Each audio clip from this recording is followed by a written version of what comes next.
Financial Times-ը հրապարակել է Ուկրաինայի ճգնաժամի ամերիկյան խաղաղության ծրագրի նոր թարմացված 20 կետանոց տարբերակը, որը համատեղ մշակվել է եվրոպացիների հետ։ Փաստաթղթի որոշ դրույթներ, մասնավորապես ՆԱՏՕ-ի ու տարածքների վերաբերյալ, զգալիորեն տարբերվում են նախորդից։ Սակայն ուկրաինական կողմը հայտնում է, որ փաստաթղթում որոշ նոր մտքեր կան տարածքային հարցերի ու Զապորոժիեի ատոմակայանի վերահսկման մեխանիզմների մասին։ Ընդ որում, ծրագրի կառուցվածքը չի փոխվել, պարզապես առանձին կետեր թեթև վերանայվել են։ Axios-ն էլ պնդում է, որ Միացյալ Նահանգների, Ուկրաինայի ու Եվրամիության բարձրաստիճան ներկայացուցիչները կհանդիպեն դեկտեմբերի 13-ին հավանաբար Փարիզում։ Սակայն մինչև այդ Զելենսկին տեսակապով զրուցել է կամավորների կոալիցիայի անդամների հետ։ ԱՄՆ ներկայացուցիչների հետ զրուցել ենք Ուկրաինայի անվտանգության երաշխիքների մասին, համատեղ աշխատում ենք շրջանակային փաստաթղթի վրա։ Այն պետք է բավականաչափ հզոր լինի, որպեսզի իրապես աշխատի։ Հուսով ենք, որ այս փաստաթուղթը կհաստատվի Միացյալ Նահանգների կոնգրեսում։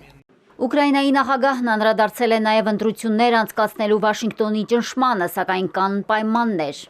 Մենք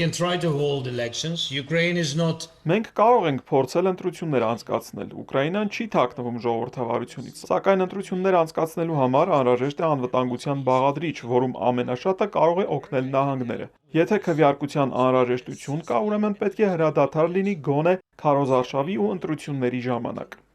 Զելենսկին Վաշինգտոնին կոչ է անում թեման քննարկել ռուսների հետ, իսկ տարածքային հարցերը, ըստ նախագահի, կորոշի Ուկրաինայի ժողովուրդը ընտրությունների կամ հանրաքվեի միջոցով։ Դմիտրի Մեդվեդևը խիստ քննադատել է տարածքների հարցով հանրաքվեի առաջարկը։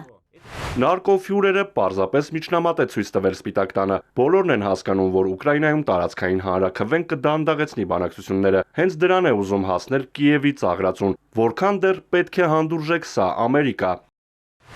Ամերիկան ասում է, որ տարածքներ բաժանելն ինչ-որ չափով նման է անշարժ գույքի գործարքի, բայց հազարապատիկ ավելի բարդ։ Ըստ Թրամփի, Զելենսկին ուկրաինական կողմի միակ ներկայացուցիչն է, որին դուր չի գալիս իր խաղաղության ծրագիրը։ Սպիտակ տան խոսնակը հայտնել է, որ Թրամփը հիասթափված է հակամարտող երկու կողմից էլ։ Նա հոգնել է պարզապես հանդիպելու համար։ Նա այլևս չի ուզում զրուցել, ուզում է գործել ու վերջ դնել այս պատերազմին, ասել է Քերոլայն Լևիթը։